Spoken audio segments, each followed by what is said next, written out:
ஒவ்வொரு திமுக குடும்பத்திலையும் கேட்டு பாருங்க, திமுக ஏன் தோத்துச்சுன்னு தெரியும். நீங்க வெளியில எல்லாம் போய் கேட்காதீங்க. இந்த ஒட்டுமொத்த தமிழ்நாடும் தங்களுடைய குடும்ப சொத்து அப்படின்னு நினைச்சிட்டாங்க. நம்ம ராஜா, எங்க அப்பா ராசா, நான் வந்து இளையராசா, இன்னைக்கு மற்ற இருக்க மந்திரிகள்லாம் நம்மளுக்காக வேலை செய்யற மந்திரிகள், காவல்துறையெல்லாம் நம்மளுடைய அடியாட்கள், அதுக்கப்புறம் இல்லை மொத்த கவர்மெண்ட் அதிகாரிகளும் எனக்கு வேலைக்காரன், என் குடும்பத்துக்கு வேலைக்காரன். இப்படி இந்த ஆட்டிடியூட்ல இருந்தா ஒரு தலைமுறைன்றது 25 ஆண்டுகள், 2 தலைமுறை 50 ஆண்டுகளா ஒரு நல்ல ஆட்சியை இங்கே பார்க்கவே இல்லை. அப்போ இப்போதான் ஒரு நல்ல ஆட்சியை பார்க்க தொடங்குறாங்க. அது இவங்களுக்கு வைத்தறிச்சு, ஐயோ நம்ம பண்ணதெல்லாம் வெளில வந்துருமாடா, நம்ம ஜெயிலுக்கு போயிருந்துமே, மக்கள் உணர்ந்துட்டாங்களே, இதை எப்படியாவது திட்டு. செக்ரட்டரியேட் போய் பாருங்க, இன்னைக்கு போய் பாருங்க, எக்ஸிபிஷன் மாதிரி இருக்கு. திமுக ஆட்சியில் போய் பாருங்க, ஒருத்தன் ஈக்காக இருக்குது. மக்களுடைய ஆட்சி நடக்கும்போது மக்கள் அங்க தலைமைச் செயலகத்துக்கு போகணுங்க. பல்வேறு ஊழல்கள் நடந்திருக்கு. எந்த துறையில? அறநிலையத்துறை. அதுல ஊழலோட உச்சங்க அது. அதுக்கான நடவடிக்கைகளை எப்ப சார் எடுக்க? எதுக்கு நீங்க எப்படி 5 ஆண்டுகள் இருக்கு, எதுக்கு நீங்க அவசரப்படுறீங்க? நடவடிக்கை நிச்சயமா உறுதி. அப்படி பார்த்தா எல்லா அமைச்சர்களும் தானே சார் நீங்க ஆமா, அந்த அளவுக்கு தப்பு பண்ணியிருந்தா கைது தான் பண்ணுவாங்க. அப்புறம் கொஞ்சுவாங்களா? அவர் சொல்லும் போது இல்ல 30% வந்து ஸ்டாலின் சாருக்கு தான் போயிருக்கு அப்படின்னு சொன்னார் விஜய். அப்படி போகும்போது எக்ஸ்ட்ரீமா அங்கதான் போகணும். கண்டிப்பா அங்கதான் போவோம். அதுல முன்னாள் முதல்வர் கைதுக்கு வாய்ப்பு இருக்கு. ஏன் வாய்ப்பு இல்லை? ஜெயலலிதா கைது செய்யப்பட்டு தண்டனை அனுபவிக்கலையா? மின் பிரச்சனையா இருக்கட்டும், இல்ல பல்வேறு பிரச்சனை, இது திமுகவினரே உருவாக்குறாங்க. இன்னும் சாதிய மோதல்கள்லாம் வந்து அவங்க பிளான் வச்சிருக்காங்க அப்படின்ற மாதிரியான டெஃபினட்டா they will have so many plans. தமிழ்ல ஒரு பழமொழி இருக்கு, எரியறதை இழுத்தா கொதிக்கிறது அடையணும். எரியறது எங்க இருக்குன்னு எங்களுக்கு தெரியும், அதை இழுத்துருவோம், கொதிக்கிறது தன்னால் அடையணும். சிங்கப்பெண் அந்த சிறப்பு படை வந்து இந்த வாரத்தில் இனாகிரேட் பண்ணப்படும் அப்படின்னு முதல்ல சொல்லியிருந்தேன். அதுக்கான ஏற்பாடுகள் எந்த அளவுக்கு போயிட்டு இருக்கு சார்? பண்ணிருப்பாங்க, உறுதியாக பண்ணிட்டு தான் இருப்பாங்க. ஏன்னா லாஸ்ட் டைம் அதை வந்து கேன்சல் பண்ணும்போது எடப்பாடி யார் கேன்சல் பண்ணாங்களா? இல்ல ஊடகங்களை வந்து ஊடகங்களை வராது. நான் மறுபடியும் சொல்றேன், ஊடகத்தை நம்பாதீங்கன்ட்டு. அவங்களே இஷ்டத்துக்கு சொல்லுவாங்க, அவங்களே கேன்சல்னு வாங்க. அப்ப அதுக்கான ஏற்பாடு நடக்கலையா சார்? அதாவது அதிகாரப்பூர்வமா நேத்து முதல்வர் சொல்றாரு, முந்தா நேத்து முதல்வர் பேசும்போது சொல்றாரு அடுத்த வாரம்ட்டு. அதுதான் அதிகாரப்பூர்வமா, புரியுதுங்களா? இவங்களா சிங்கப்பெண் நடக்கும் போது கேன்சல் எதுக்கு இது? திமுக முன்னாள் அமைச்சர் மூர்த்தி ஒரு தொண்டர்களை பேசும்போது, நீங்க தான் இது காரணம், திமுகவினர் தான் அந்த தோல்விக்கே காரணம், நான் வந்து இப்போ புலம்பிட்டு இருக்கேன், நீங்க கை தட்டிட்டு இருக்கீங்களே அப்படின்னு சொல்றாங்க. நிர்வாகிகளுக்கு அந்த அளவுக்கு கூட சார் இல்ல, நம்ம ஜாலியில இருக்காங்க, நீ சாப்பிட அப்படின்ட்டு. புரியுதுங்களா? What DMK did for DMK men, ஒண்ணுமே பண்ணல. கட்சிக்காரங்க என்ன பண்ணுச்சு? ஒண்ணுமே பண்ணலையே. அப்போ ஹம்சா மாதிரி அவங்களும் உள்ளதே வேலை பார்த்துட்டாங்களா? ஆமா, அதுதாங்க. ஒவ்வொரு திமுக குடும்பத்திலையும் கேட்டு பாருங்க, திமுக ஏன் தோத்துச்சுன்னு தெரியும். நீங்க வெளியில எல்லாம் போய் கேட்காதீங்க. எங்க அழகிரி யாருங்க? சொந்த அண்ணன் ஸ்டாலின் அவர்களுடைய, கருணாநிதியோடைய, கலைஞருடைய சொந்த பையன் தானே. அவங்க பொண்ணு எங்க வருது? ஏன் வருது? அது திமுக குடும்பம் இல்லையா? அழகிரி சொன்னார், என் உடம்பு கிழிச்சா கூட கருப்பு சிவப்பு ரத்தம் தாண்டா இருக்குன்ட்டு. பிரேமலதா விஜயகாந்த் வந்து என்னது திருடர்கள் முன்னேற்ற கழகம்னு சொல்லுது. அவங்கள வந்து கேட்கறதுக்கு துப்பு இல்லை அப்படின்னு ஸ்டாலினை திட்டினார். என் ரத்தம் திமுக ரத்தம்னு அவர் சொல்றாரு. அப்போ அவங்க வீட்டில் திமுக ரத்தம் தானே ஓடுவோம். இப்போ அவங்க எதுக்கு தவக்க போறாங்க? இப்போ ஒவ்வொரு திமுக குடும்பத்தில் கேட்டு பாருங்க, புரியுதுங்களா? ஏனென்றால் அவர்கள் இந்த ஒட்டுமொத்த தமிழ்நாடும் தங்களுடைய குடும்ப சொத்து அப்படின்னு நினைச்சிட்டாங்க. நம்ம ராஜா, எங்க அப்பா ராசா, நான் வந்து இளையராசா, இன்னைக்கு மற்ற இருக்க மந்திரிகள்லாம் நம்மளுக்காக வேலை செய்யற மந்திரிகள், காவல்துறையெல்லாம் நம்மளுடைய அடியாட்கள், அதுக்கப்புறம் இல்லை மொத்த கவர்மெண்ட் அதிகாரிகளும் எனக்கு வேலைக்காரன், என் குடும்பத்துக்கு வேலைக்காரன். இப்படி இந்த ஆட்டிடியூட்ல இருந்தா மக்கள் எல்லாம் நம்ம சொல்ற மந்தைகள். நம்ம கை தூக்குனா கை தூக்குவாங்க, சிரினா சிரிப்பாங்க, உட்காருனா உட்காருவாங்க, ஓட்டு போட்டா நமக்கு ஓட்டு போட்டுருவாங்க. இப்படி மைண்ட் செட்ல இருந்தாங்க. ஊடகம்லாம் நம்ம வந்து சொன்னா இந்த பிஸ்கட்டை போட்டா லொல்லுன்னு குறைக்கிற நாய்கள் மாதிரி நடத்திருந்தாங்க. இப்பயும் அப்படித்தான் நடத்துறாங்க. அப்ப இப்படி இருக்கும்போது நீங்க வேற எதை எதிர்பார்க்க முடியும் சார்? அதே மாதிரி வந்து அமைச்சர்கள் பல இடங்கள்ல பல அதிரடி நடவடிக்கைகள்லாம் எடுத்துட்டு இருக்காங்க. குறிப்பா பிரபு அவர்கள் பல கல்குவாரிகளுக்கு இன்ஸ்பெக்ஷன் பண்ணி மூடிட்டு இருக்காரு. அது உண்மையிலே பெரிய, ஏன்னா கல்குவாரில் அவ்வளவு ஈஸியா நம்ம வந்து அதை டச் பண்ண முடியாது, அந்த ஒரு விஷயத்த பண்ண முடியாதுன்ற ஒரு அவங்களாம் ரொம்ப பவர்ஃபுல்லா இருப்பாங்க. அரசை விட பவர்ஃபுல்லா இருப்பாங்களா? போன ஆட்சியில் எல்லாரும் காசு கொடுத்துருந்தாங்க, 10,000 கோடி 15,000 கோடி கொடுத்தாங்க. ஒரு குவாரியில இருந்தா சார் மொத்தமாங்க, மொத்த குவாரி ஓனர்ஸும் எவ்வளோ கோடிக்கணக்கில் காசு கொடுத்துருக்காங்க தெரியுமா? உங்க நாட்டு மண், அவனோட இன்வெஸ்ட்மெண்ட் என்னது? ஜேசிபி மட்டும் தானே.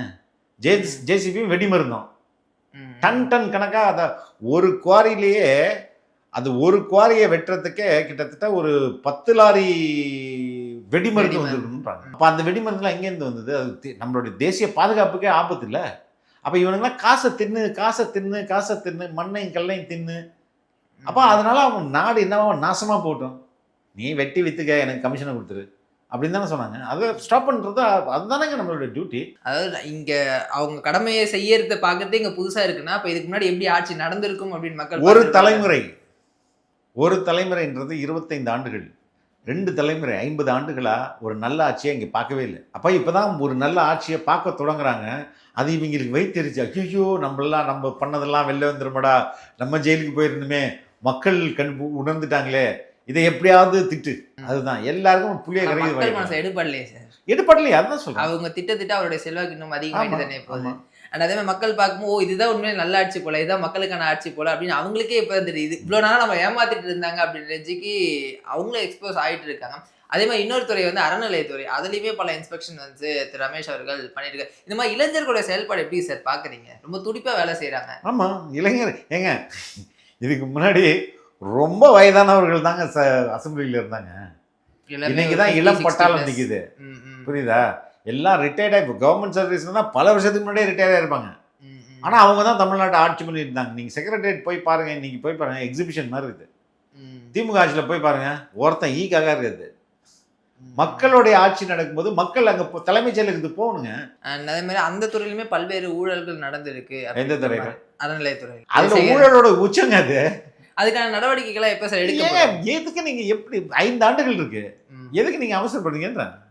இல்ல இவர் பண்ற இன்ஸ்பெக்ஷன் எல்லாம் பார்த்தா டேட்டாஸ் கலெக்ட் பண்றாரு.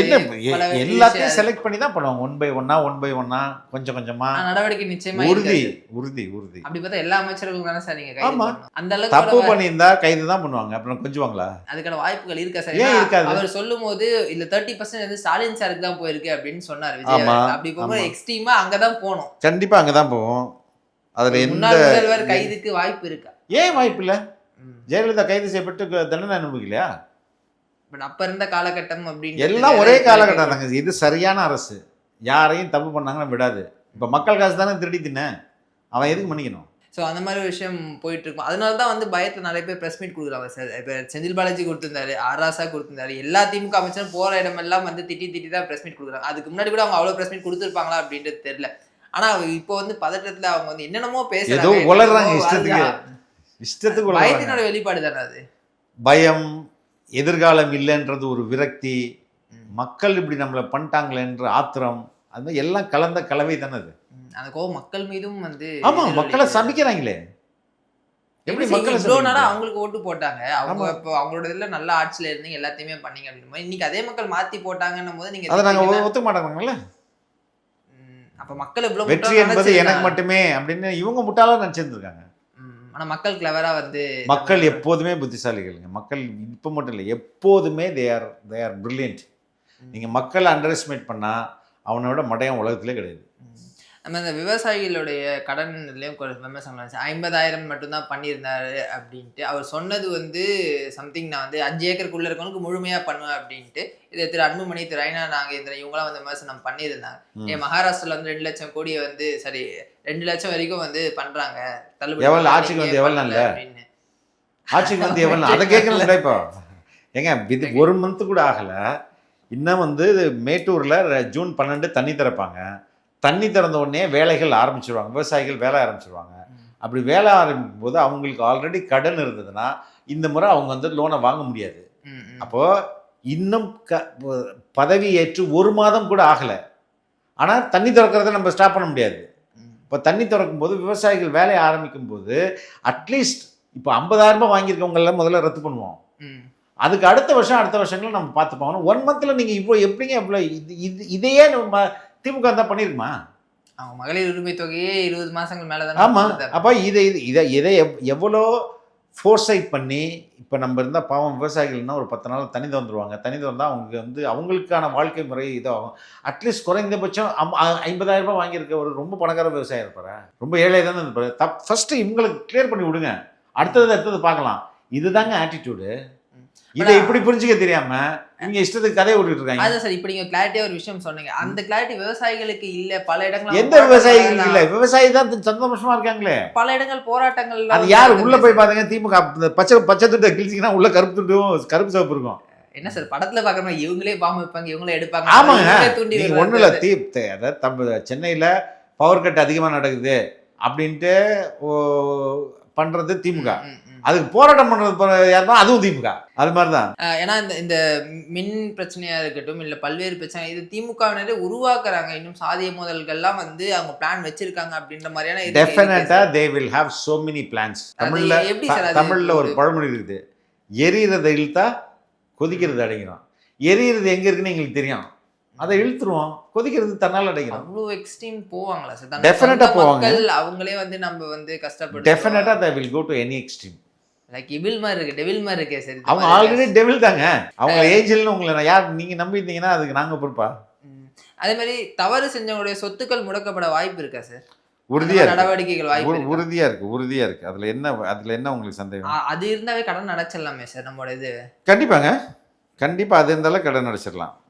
அதுக்கான நடவடிக்கைகள் கண்டிப்பா எடுப்பாரு. டெஃபினட்டா எடுப்பாங்க. அடுத்த கட்ட பிளான்ஸ் என்ன சார்? என்ன போயிட்டு இருக்கு சார்? அடுத்த கட்ட பிளான்ஸ் திருச்சியில வந்து நன்றி தெரிவிச்சிட்டாரு. கரூர் எப்போ போவாரு? ஏன்னா அதுதான் மக்களுடைய எதிர்பார்ப்பா இருக்கு.